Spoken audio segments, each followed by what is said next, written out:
नक्सलियों को संभालने के लिए पुलिस ने हवाई फायरिंग कर दी।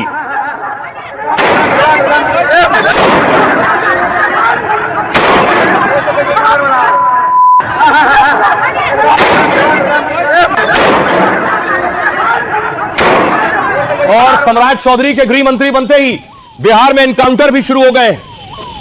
एक अपराधी को आप देख रहे हैं जो हथियारों की मिनी फैक्ट्री चला रहा था, उसके साथ पुलिस का एनकाउंटर हुआ। शिवदत्त राय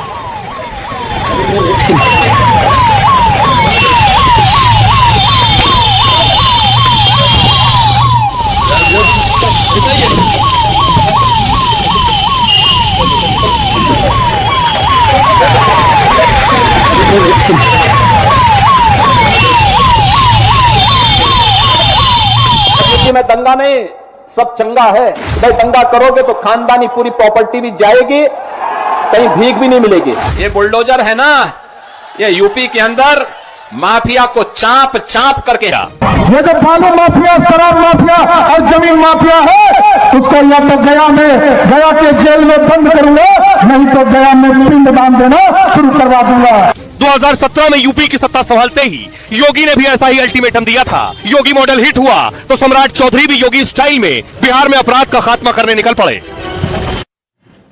अब देखिए जरा किसका एनकाउंटर हुआ है बिहार में। मैं आपको तस्वीर दिखाऊं। ये जिस शख्स को आप देख रहे हैं ये है शिवदत्त राय। ये मिनी फैक्ट्री चला रहा था हथियारों की। अगली तस्वीर देखिए जरा।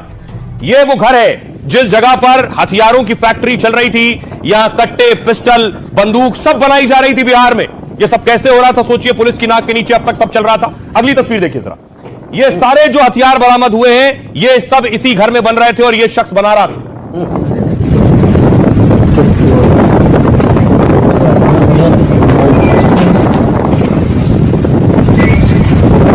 हथियारों की बड़ी खेप, मैगजीन भी आप देख रहे हैं, ये सब पुलिस ने यहां से बरामद किए।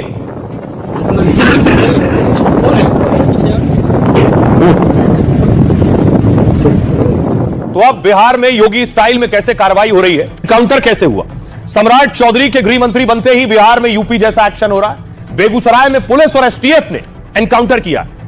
पुलिस ने मिनी गन फैक्ट्री का भांडाफोड़ किया। बड़े पैमाने पर अवैध हथियारों की खरीद और बिक्री हो रही थी। पुलिस को पता खड़ी है। बिहार का सुशासन लगातार बिहार में अराजकता को समाप्त किया है, जंगल राज को समाप्त किया है। उस व्यवस्था को पूर्ण रूप से स्थापित किया जाएगा। लेकिन यह जरूर कहूंगा कि अपराधियों के लिए खैर नहीं है, अपराधी के लिए ये बिहार नहीं है। बिहार से बाहर ही अपराधी को जाना होगा। गृह मंत्रालय नीतीश कुमार के पास होता था।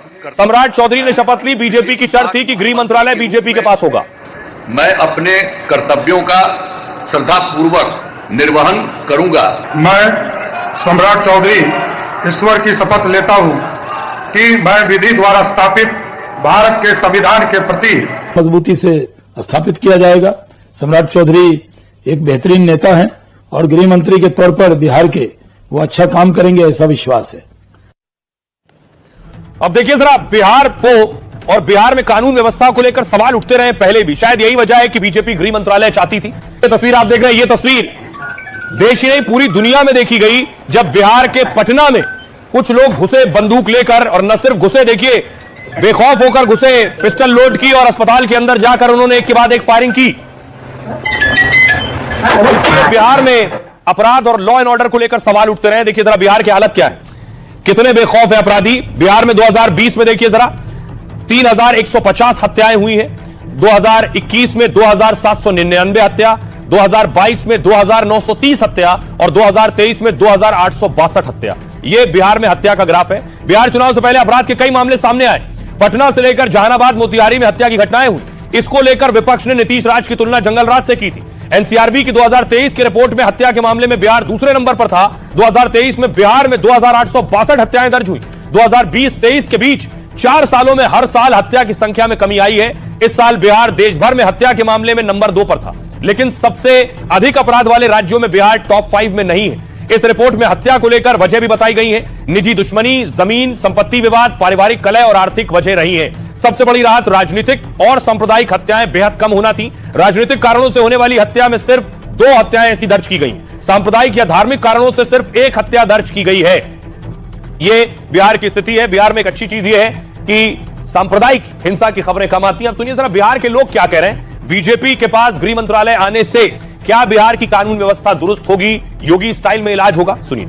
हाँ, बिल्कुल सही है। और ये भाजपा को जो मिला है तो निश्चित तौर पर बिहार को एक प्रशासनिक तौर पे और शासन व्यवस्था के मामले में निश्चित तौर पे हमें अब दूसरे जगह झांकने का भी मौका नहीं देगा।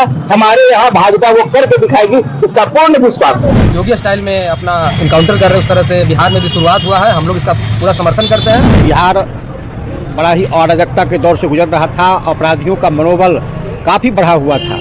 ऐसे में इस तरह के एनकाउंटर आम लोगों को सुकून दे रहा है। जैसे योगी जी ने यूपी में सख्ती दिखाई तो वहाँ काफी हद तक अपराध कंट्रोल है, ऐसे ही यहाँ भी होना चाहिए और जरूरी है, जायज है। आभार व्यक्त करते हैं कि उन्होंने अपराधियों के प्रति आज अपना पदभार ग्रहण करने के साथ ही ऐसा स्टेटमेंट भी दिए हैं कि अपराधी के लिए जो भी करना होगा हम करेंगे, और अगर उनके आने के साथ अगर अपराधियों पर कार्रवाई हो रहा है तो आम आवाम के लिए खुशी की बात है। हम लोग इसी उम्मीद से सरकार को बनाया है कि अपराधियों के सफाया कर दिया जाए। बहुत पहले से ये शुरू होना चाहिए था, क्योंकि अपराधी जो बेगुनाह हो रहे हैं उनका इसी तरह से इनकाउंटर होगा तो समाज को एक बहुत बेहतर कानून व्यवस्था मिलेगा। बिहार में सुशासन की सरकार थी और सुशासन की सरकार रहने के लिए योगी मॉडल जरूरी है, एनकाउंटर जरूरी है। अपराधियों का जिस तरह से मनोबल बढ़ते जा रहा है उसके लिए इनकाउंटर बुलडोजर आवश्यकता है। बिहार में यह मॉडल लागू होनी चाहिए। बहुत अच्छी बात है, अपराधियों के खिलाफ जरूरी है इस तरह का कदम उठाना। यह बहुत पहले होना चाहिए था। अपराधियों में जब तक प्रशासन का खौफ नहीं होगा तब तक वो अपने रास्ते पर नहीं आएंगे। यही तो बदलाव है, बदलाव है, बिल्कुल बदलाव है। हम लोग आ भी रहे थे कि हमारे यहाँ बिहार नहीं रहा। बिल्कुल होना चाहिए योगी मॉडल। बिहार को भी योगी मॉडल की ही जरूरत है। देखिए, इस निर्णय से तो जनता में खुशी की लहर है। यह तो शुरू से ही इस तरह की मांग थी कि बिहार में भी योगी मॉडल शुरू हो। बेगूसराय में 36 घंटे में 2 इनकाउंटर के बारे में सुनने को मिला और यहाँ अपराधियों का बहुत मनोबल बढ़ गया था। इनका मनोबल समाप्त करने के लिए यूपी स्टाइल में यह इसकी आवश्यकता है। तो आपने बिहार के लोगों को सुना जो अपने दिल की बात कर रहे हैं। वो भी चाहते हैं, इसकी जरूरत है, अपराधियों में खौफ हो पुलिस का। देखिए अपराधियों में खौफ कैसे है। योगी आदित्यनाथ के राज में तौकीर पर भी एक्शन हो रहा है। बरेली में क्या हो रहा है मैं आपको दिखाऊंगा। पहले आपको प्रयागराज लिए चलता हूं। योगी आदित्यनाथ आज प्रयागराज में थे। ये आप देख रहे हैं, संगम के तट पर पहुंचे, संगम में आरती की है, दुग्धाभिषेक किया।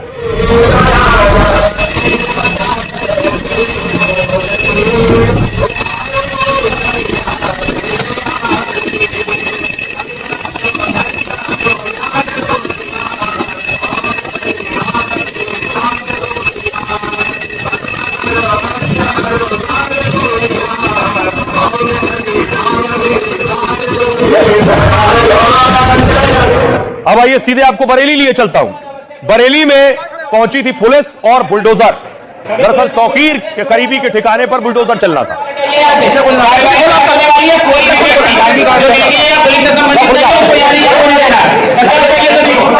काम करें, सभी अच्छे से काम करें, कोई शिकायत का मौका नहीं दे किसी तरह में। थोड़ी सी मेहनत कर ले सभी ध्यान दें। तो पुलिस ने पहले लोगों को वार्निंग दी, सावधानी बरतने को कहा और पहले उस बिल्डिंग में जो सामान रखा था वो निकलना शुरू हुआ। 25 करोड़ इसकी कीमत बताई जाती है संपत्ति की। चले क्या जाए, कोई ऐसा काम ना करे।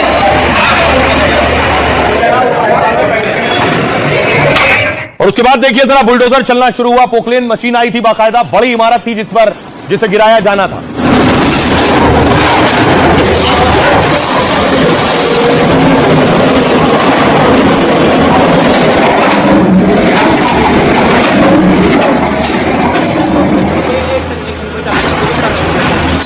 और उसके बाद देखिए जरा पूरी इमारत एक बार में जमींदोज हो गई। खिलौने की तरह जमीन पर आ गई पूरी बिल्डिंग।